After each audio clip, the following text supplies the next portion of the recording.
always like to see. Oh, there we go. A little more light closing over there. We could. Light turning off. In Hebrew we say closing the light, but really it's turning off the light.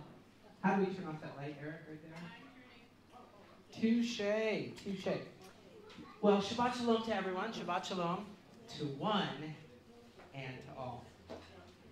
What I thought to share about today, and if we have a Bible here, which I know we do, if you know where that pickle is, I mean the Bible, sorry. It's called Fight the Good Fight. Fight the good, we're going to see how that works right now. We're going to check how this works right now. Boom, let's try it. Ba-boom. So kind of push the right arrow for a second just to, yeah, let's go. Let's see if it'll go back. Was good? Get it work.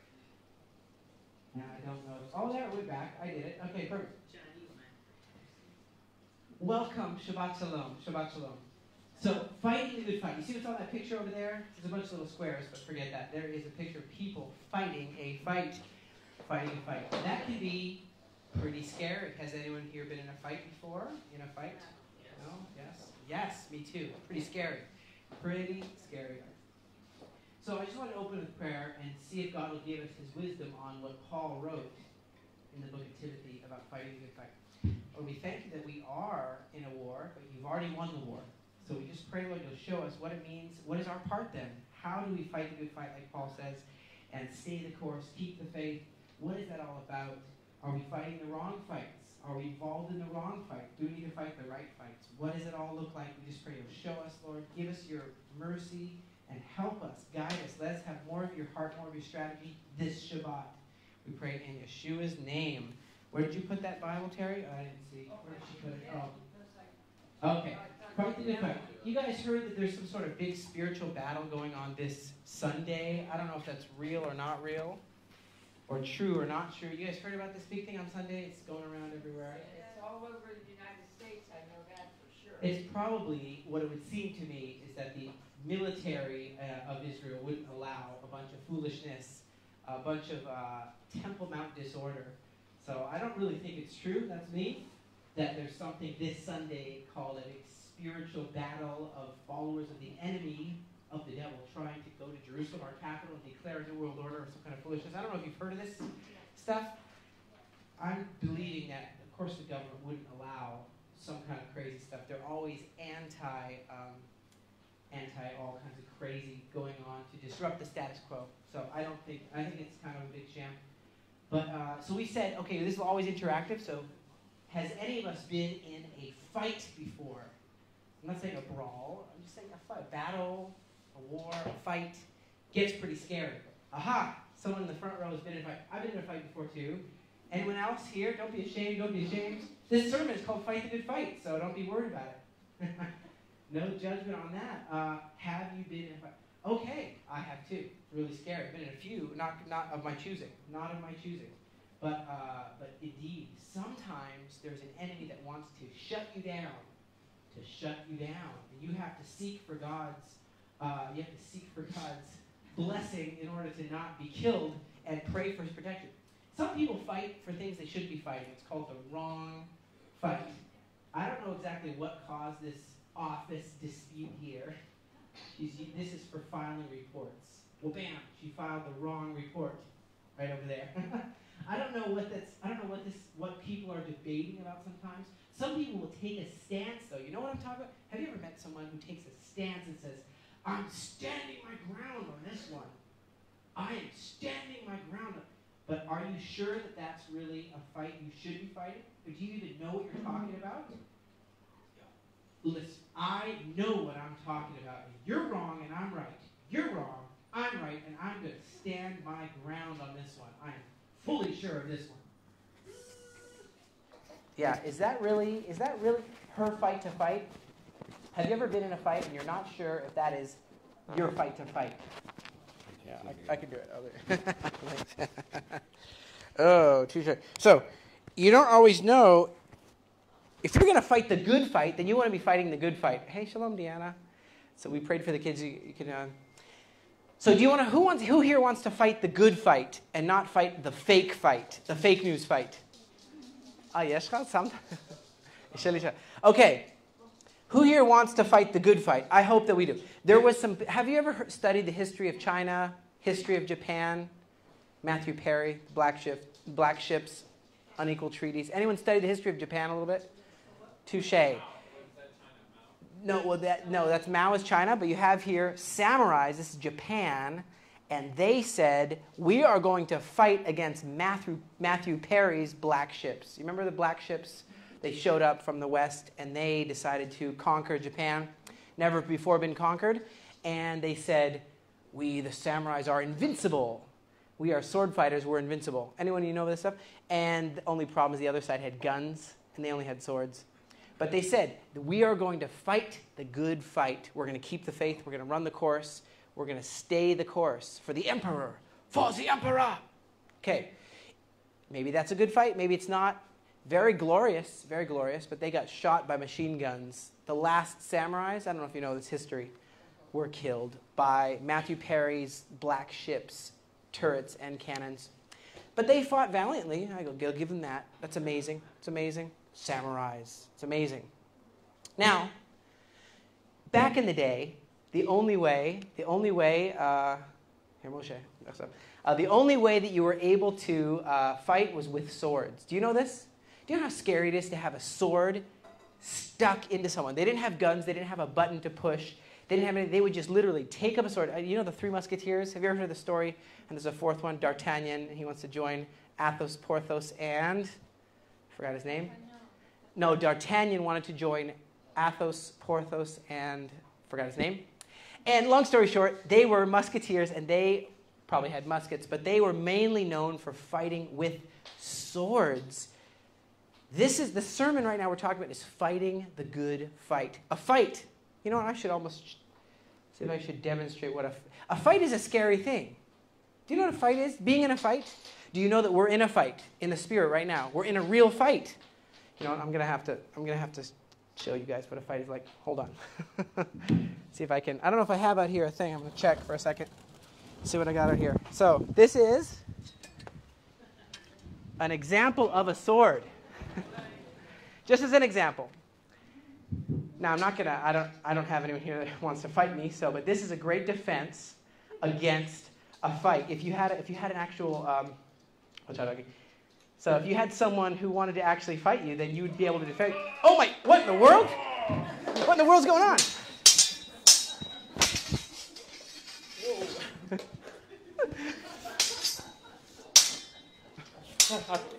Back, Nave. Back. Okay, that was a little unexpected there. I apologize. It's good I had this. See, he would have killed me right now. What do you see what would have happened? I would have died right now. If I didn't have this, I would have just been killed right now. Right now, I would have been killed. And the downside or the upside, depends who you're asking, is I wouldn't have been able to finish my message. For some, it would be an upside. For some, it's a downside. But, so, point is, these guys would only fight with these, and they had to defend themselves like that. So scared this, I almost died right now. Hope you guys are having compassion on me. So, everything is, here we go. Everything is a battle, we should get used to it. Who thinks it's not a battle just to get parking? Just to get parking is practically a battle around here. It's a battle just to have time to pray for your family, pray for your kids. It's a battle just to pray for your wife, spend time with your wife. It's a battle just to have time to pray. Everything's a battle. We're in a battle. It's a battle. You better get used to it because it's not just, I don't know who says it's an easy thing. It's not. It's a battle like that, like you just saw. It's a battle. Get used to it. Now, does anyone have any examples of when they fought the good fight? When they were in a fight and they used, you can think about it. Take a few minutes to think about it while we're going through. I'm going to give you a chance to answer. Have you ever been in a good fight and you didn't fight it on your own? You fought it with the help of God. You said, Lord, I'm giving it to you, and then God fixed it. God fought, like David wrote. We'll look at examples. Psalm 51. God vindicated you, and you didn't have to go and try to riot, or I don't know what you did. Like, you can actually fight the good fight, and you're on God's side, so the war's already won, so you're able to let God win for you. So think of it. I'm going to be calling on you soon, everyone. Yep, you have one already. Yes. Aha.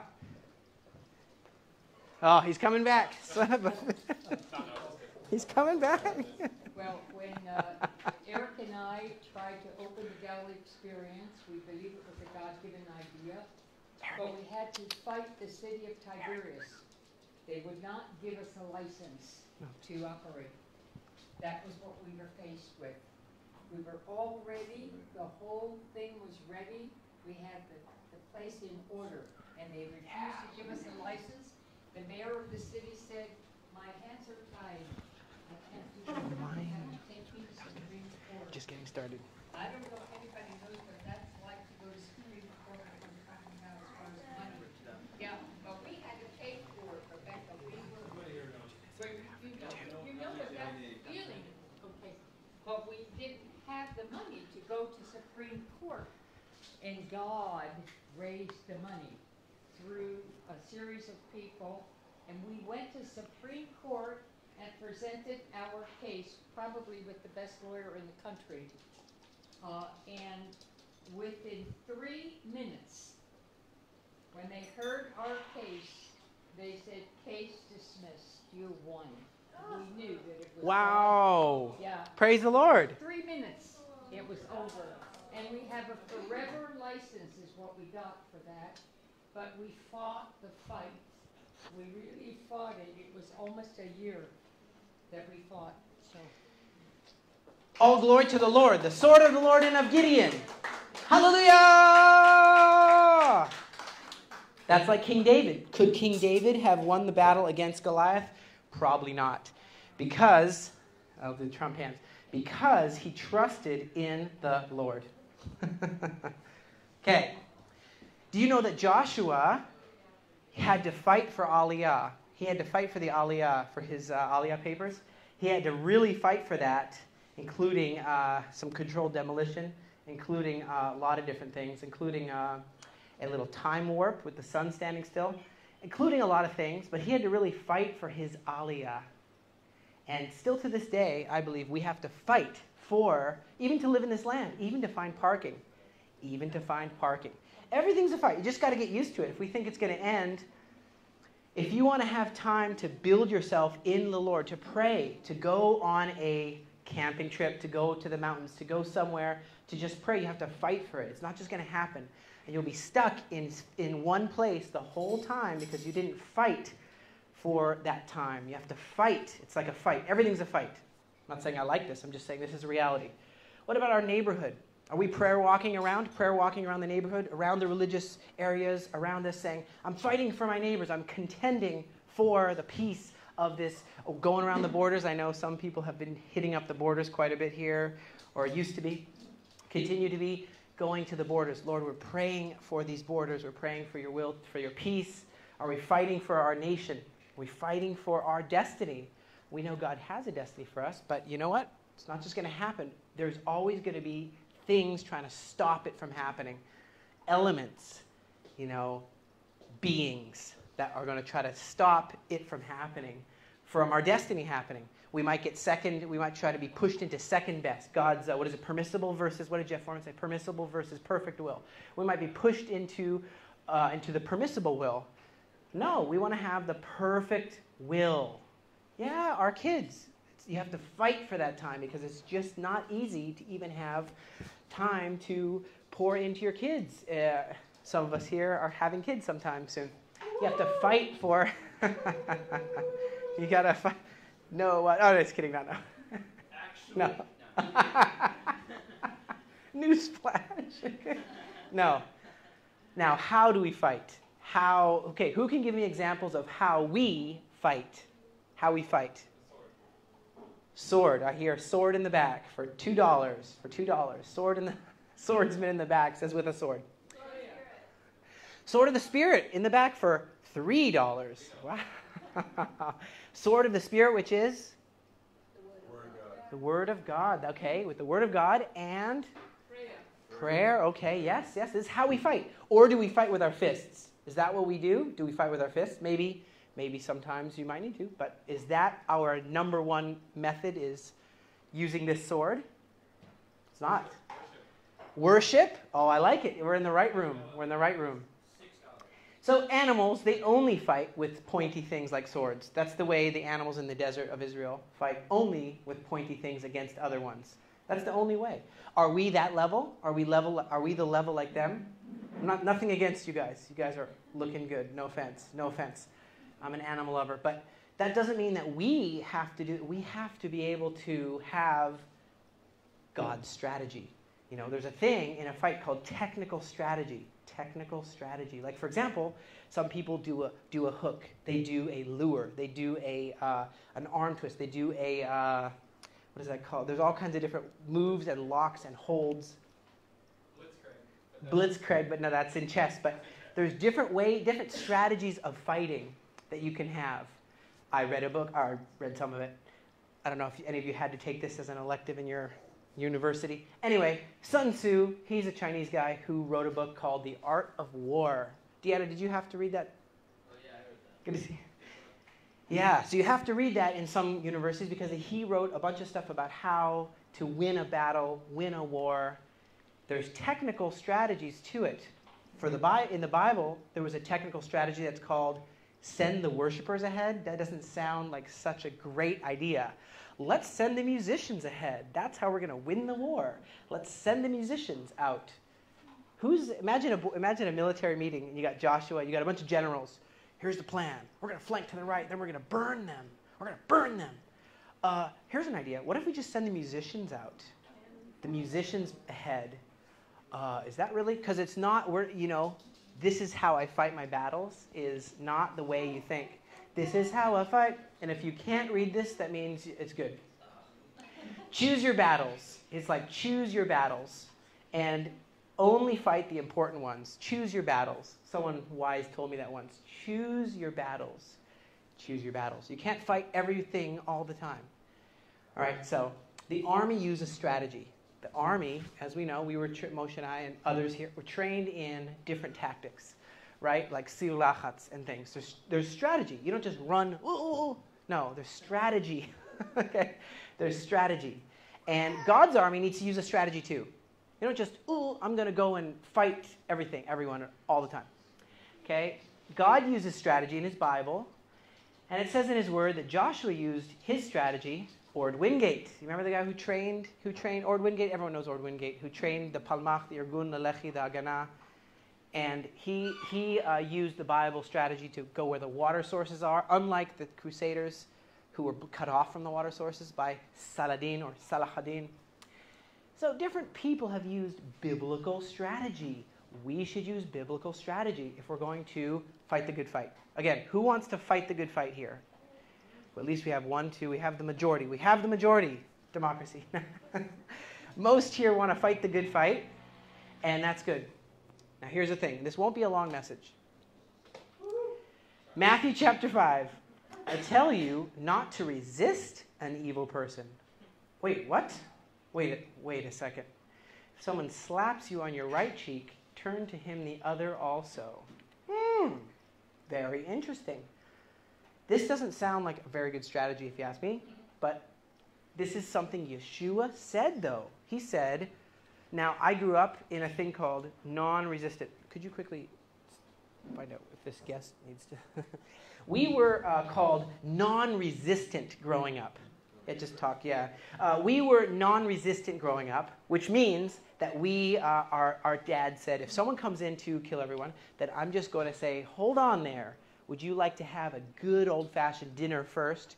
After which time, go ahead, kill us all.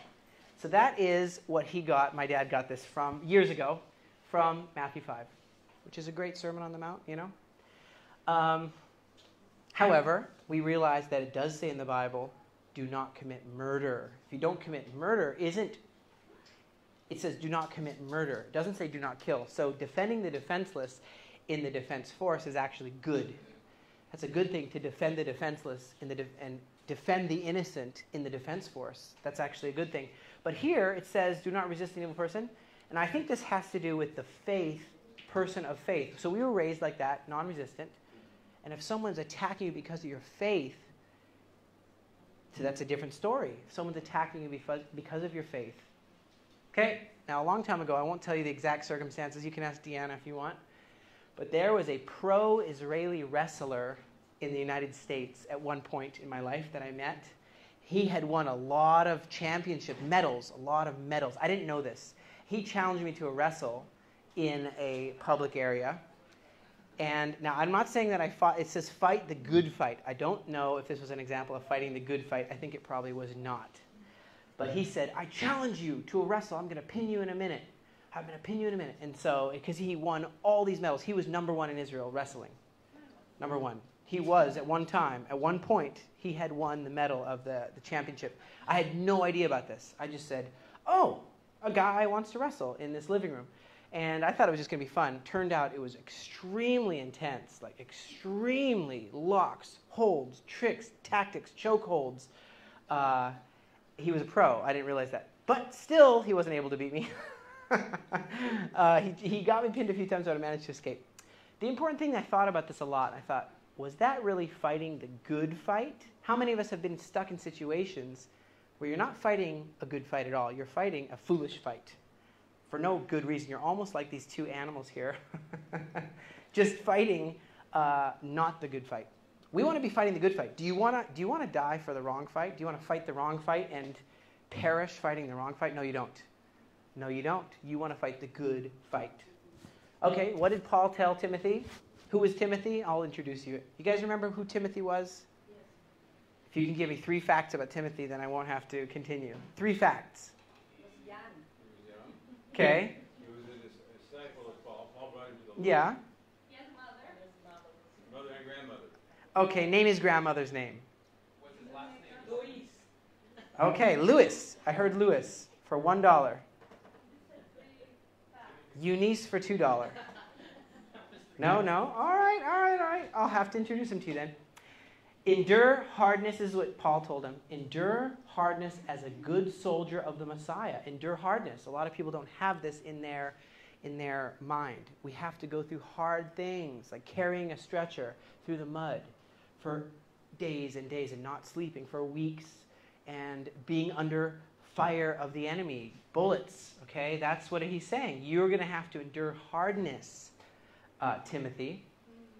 And so, right away, I'll show you some of our missions, just a few of our units. It's Moshe and I.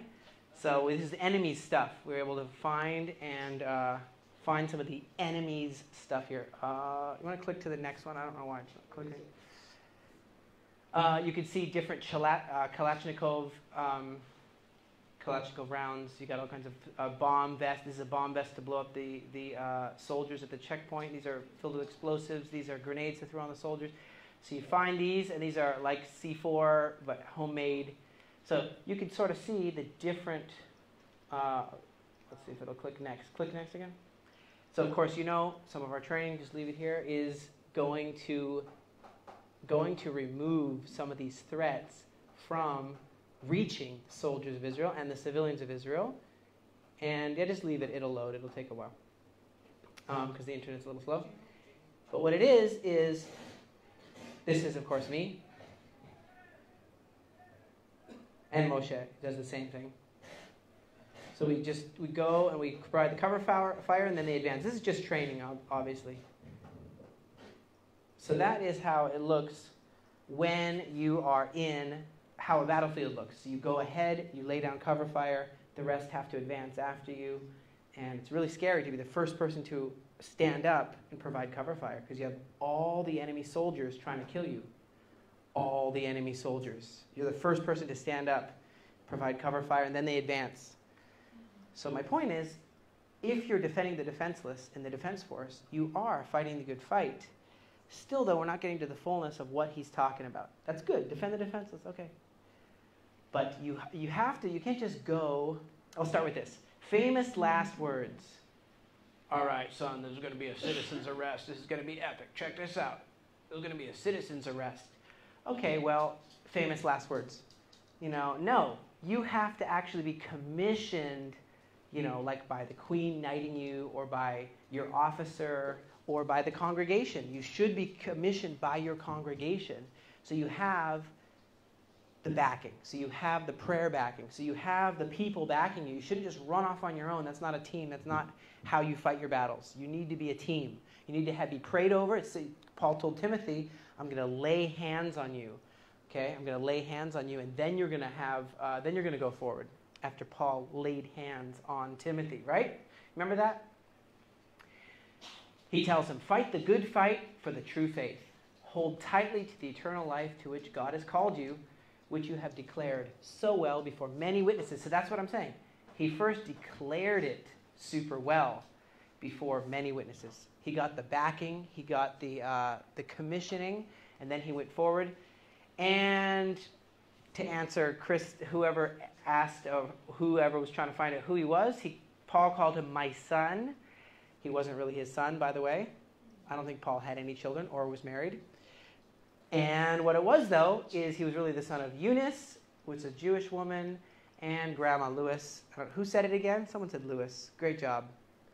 Someone said Lewis. Oh, Krista said it? Okay. Who said Lewis? You said Lewis? Great job.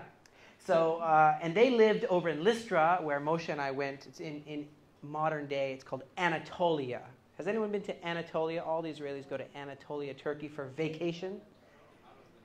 Yes, we were there, and we were there. Okay, most of us were there. A lot of Israelis go to Anatolia, Turkey. It's also in the biblical tongue called Lystra. And that's where Timothy was from. Okay, and he was a great friend of Paul. Paul loved this guy. He said, he's such a great guy. But he did tell him, when I'm telling you about fight the good fight, I want to be clear. I'm not talking you should be a striker or a brawler, Mr. Timothy. You don't need to be a leader of a congregation. You don't need to be a fighter like a brawler.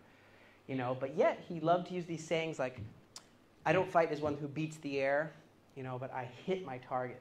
So Paul speaks very interestingly about fighting the good fight. The end of Timothy's life, you guys know, he shows up perhaps to Paul's beheading. That wouldn't have been a fun day. Maybe by Nero. I don't know exactly who beheaded Paul. I understand he probably died by beheading. But eventually Timothy goes back to Ephesus, because Paul says, hey, we got a bunch of stuff we started. You want to go and take over Ephesus? You guys know this? Go take over the Ephesus scene where they had Diana, not Deanna. That's Deanna. She's good. There's Diana of the Ephesians, who had the big ruby eyes, the size of a man's fist. And she's this huge goddess, and they were doing all this, these pagans were doing all this idol worship. And finally Timothy said, look, I've been preaching to you guys in Ephesus for a long time, and you got to stop. He stood in the middle of the parade, of the pagan parade. Finally, they took out clubs and just said, and beat him to death. So, question now. I hope you guys have your examples. Terry gave one. I hope other people have examples of fighting the good fight, what that means to you. Here's an example. Was that fighting the good fight, how Timothy died? Yes or no? It's kind of a crazy one, getting beat to death because he's trying to stop a pagan thing. But he's the one who, I don't know. I don't know the answer. But now, of course, I think it was. He felt from God at that time that it was God's will that he goes and stands up for what is right in that time. And he's been preaching to them and having grace with them for how many decades? I don't know. Finally, he just said, listen, I'm going to stand up and I'm going to say enough's enough. Now, this song, you probably heard of it before. This is how I fight my battles. While this is playing, it's not over yet, I wanted you to start thinking of examples of times that you fought the good fight, kept the faith, because that's what we're supposed to do. That's what Paul said.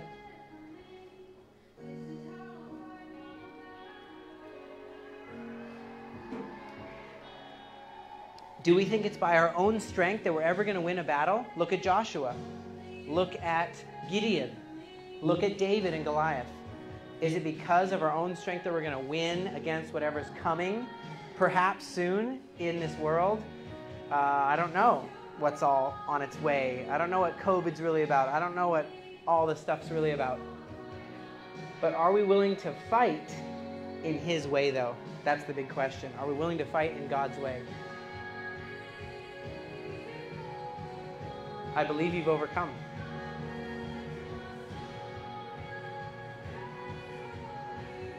I will lift my soul and praise you for what you've done. It's in worship.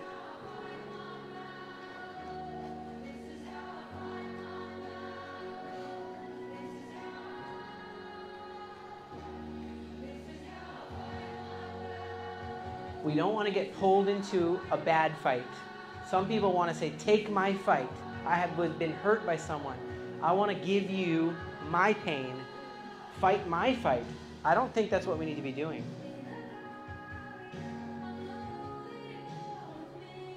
In the valley, I know that you're with me.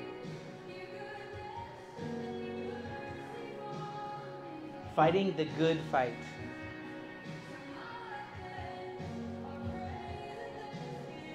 Praise and thanksgiving.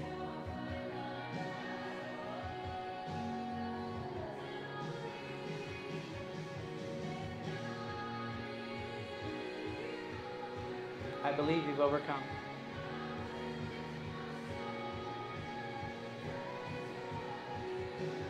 And praise you for what you've done.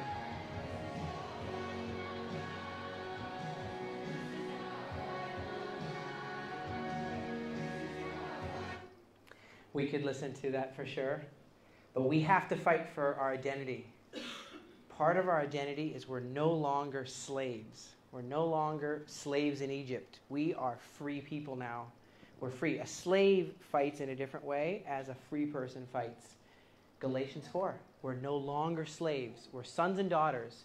Since you are a son, you're also an heir through God. We're an heir. That's like a prince. We have a Yerusha, right?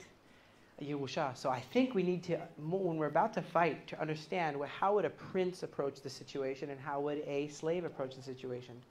Just identity is something that we have to own as we step into this battle. We're no longer in Egypt. We're now in a free land. We're in a freedom. We've made Aliyah from slavery. Well, they do. Black lives definitely matter. But you got to wonder, can't we fight the good fight? There's 679 black people died in Nigeria. Christians killed this year in Nigeria. Black lives lost. We should be standing up for that. I would love that for Christian lives in Nigeria. 679 in Nigeria killed. You know, they matter to God. Okay, but you don't want to fight the wrong fight. You want to fight the wrong fight. You want to fight the good fight, not the wrong fight. If you fight the wrong fight, that's not good.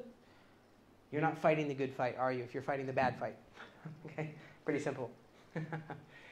It's not the size of the dog in the fight, it's the size of the fight in the dog. Mark Twain. He came to Israel. He didn't make Aliyah. But you ever feel sometimes that you are in a fight and you just say, I won't back down. But is that the right fight? Is it the right fight? And I think that's what we need to really start to ask ourselves. Okay, I'm not going to go into ancient Amorite language or Ugaritic text or Ugaritic dialogue. But Israel means fight. It does. You can go and study it. It means struggle. Israel does mean, interestingly enough, there is something there, because remember Jacob went and he was called Jacob and he struggled with the angel. You can read it for yourself on your own time in Genesis chapter 32 verse 28, and then he's struggling, and he's fighting, and God's like, okay, Isra is a flowery, poetic way to say struggled with El. Isra, struggle with. Now, that's the interesting thing is part of our journey is a struggle here. Part of the journey is a struggle. You can't get away from it. But we need to be with God. Also, there's another battle. Jihad means the struggle. But do you see the difference between going with God and going against God? There's a difference. You can fight the good fight, or you can fight a not good fight. And I think we know what happens if you fight the not good fight. Okay, fun story. I was walking through a religious neighborhood this week. Walking through a religious neighborhood, and a guy came up, and he was in my way. I was trying to walk. Anyway, then I just said, hey, you don't seem to like Arab Christians. You don't seem to like believers at all. What do you want to do? Crucify me? What are you going to do? I was almost like picking a fight myself. I don't think that that was the right thing. That's not how you fight our battles. That's not how Yeshua did after what I was thinking. That's really not the right thing to do. We don't want to go and fight the wrong fight. We want to show love. What did Yeshua do? He won through love. He won through love. And we are sons and daughters. If you're a prince, you show up somewhere, just call the security. You don't need to fight all the battles. You call the security up, you know. God will send angels. God will send Michael. You know, I'm not going to go into that now, but I want to make this short.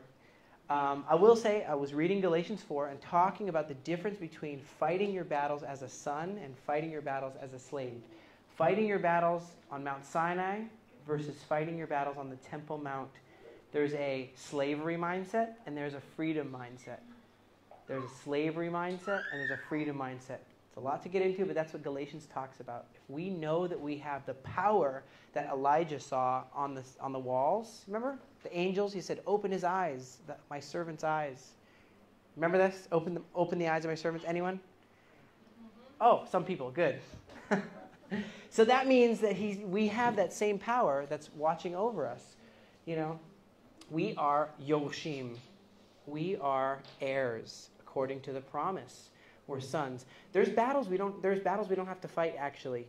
This is what I'm saying. There's battles we don't have to fight. That's my point. Some things you just need to give to God. And just put on your signet ring and say, boom, I'm going to give that one to God. I believe there's going to be a big fight coming in this world. I believe so. I don't know when it is, but we have to know what side we're on as far as letting God fight big battles. Remember this? Choose you this day whom you will serve. That's Deuteronomy. And of course we know Paul says, look, examine ourselves. We have to examine ourselves, test ourselves. Do you not realize that Messiah Yeshua is in you? Unless, of course, you fail the test. Are we going to pass or are we going to fail these tests? And these tests happen when you're fighting. Tests happen when you're fighting. A fight is a test, right? And that's what Paul's talking about here when he's writing the Corinthians. Test yourselves. We're in a fight. And, the disciples said, should we just toast this town? These guys are not very inviting. Should we just toast these guys? And they could have. I'm sure they could have. But he's like, no, don't do that, please. But we do have the backing. We can approach with confidence the throne of grace. Confidence and say, Lord, I'm in a fight right now. I need your help. So we can receive. Confidence, ask the throne room so we can receive mercy and find grace to help us in our time of need or in our battle. That's how we fight our battles. Hebrews 4. Let's all say together. Hebrews 4:16. 3, 2, 1. And Hebrews 4:16. One more time. Hebrews 4:16. Hebrews 4:16. This is how we fight our battles. Is by approaching the throne of grace, because we don't wrestle against, you guys know this verse, flesh and blood, the principalities, powers, rulers of the darkness of this world, against spiritual wickedness in high places. And God is looking for those who are committed to him, not those who will fight their own battles. That's not what God says he's looking for. Who can fight their own battles? Is that what he was looking for in little shepherd boy David or the big, strong other sons of Jesse? He looked for someone who would trust in him. See the difference? Fully committed to him. Boom. And as we're wrapping up here, is there a reset of the systems of the earth coming? I don't know. Financial systems. We know that love is the one that will win. Is there a new age coming in? I don't know. We do know what the purpose of life is. We know what the destiny of the human race and the species and the organisms within this dimension is. We do know the destiny of the human race and the species and organisms within this dimension. We know that already. We can look at the whole system. We know the destiny. So no one's going to tell us what or will not succeed in this world. See what I'm saying? We don't need to worry about, is someone going to reset everything?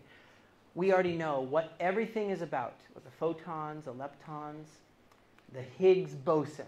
Everyone's trying to find the reason for our existence. We know that it's to serve God and that love will win. Now I want to wrap up with this. 2 Timothy. In fact, let's read it together. Who knows how to read? Let's test. 2 Timothy chapter 4, verse 7 through 8. I have fought the good fight. I have finished the race. I have kept the faith. Now, since there is in store for me the crown of righteousness, which is the Lord, the righteous judge, will award to me on that day, and not only to me, but also to all who have longed for his appearing. He's fought the good fight. This is just before the beheading scene. Fast forward that part. And he's kept the faith. Go skip to the next one really quick. The right arrow. Who here knows where this is or has been here? Jericho? No? Who here knows where this is or has been here? It's definitely not what you think. Petra? Who here has been to? I hear in the back for $5 the Alamo. That is awesome. Remember the Alamo. Remember the Alamo. That's a good eye you have there. Wow. You ever heard of Remember the Alamo? You thought this was in Israel. Totally not. This is where David Bowie and all the guys, Davy Crockett, I think he was shooting. You had a huge fight against Santa Anna and all that stuff. Yeah, these Mexicans were trying to, and they said, no, we want Texas. And they're like, give us your cannon back. No, we don't want to. Now, was that fighting the good fight? I don't know. I'm just asking you, was it fighting the good fight? Was this fighting the good fight? Yes. Oh, okay. I'm just trying to see if we know what's up. This was a fight, and he had to take it. He could have summoned angels. Okay, I'm going to say this really fast. Matthew suffered and died in Ethiopia, killed by the sword. Mark died in Alexandria, Egypt, dragged by horses. Luke hanged in Greece. John faced martyrdom, boiled in a big basin. Peter crucified upside down. James, leader of the Keilah in Jerusalem, thrown from the pinnacle of the temple, and then beaten with a club. James, fisherman, boom, beheaded at Jerusalem. Bartholomew was martyred in Armenia, where he was flayed to death with a whip. Ooh. Andrew, crucified on an X-shaped cross in Patras, Greece, being whipped by 7 soldiers. Jude, or Yehuda, killed with arrows. Matthias, chosen to replace, stoned and beheaded. Paul, beheaded by the Emperor Nero, AD 67. Whew. That's a real tough one. But do we think that they fought the good fight, though? It's kind of like a very non-triumphant kind of fight. But sometimes you lose the battle, but you win the war. Who thinks that they won the war for sure? Boy, did they. Their names are written in heaven on the actual stones of Jerusalem, heavenly Jerusalem. Their actual names are there. They might have lost a battle. They might have, but they won the war. I'm not saying we all have to die to win the war. I'm just saying that now that's definitely the end for sure. But what's good is we don't need to fight every battle. Sometimes we have a defender who will... Is this Vertical Galilee House of Prayer?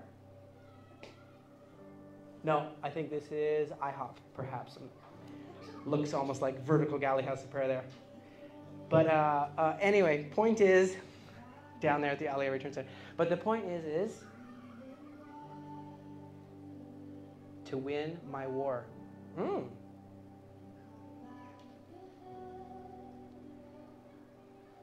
You come back with the head of my enemy.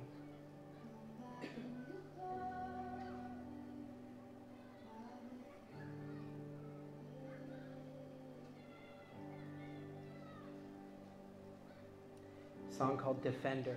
So, if you haven't yet thought of a time where you fought the good fight, the real good fight, you can still think of it some more, and then we'll pray to end. But I thought this would be a good time to think and to ask God to show us.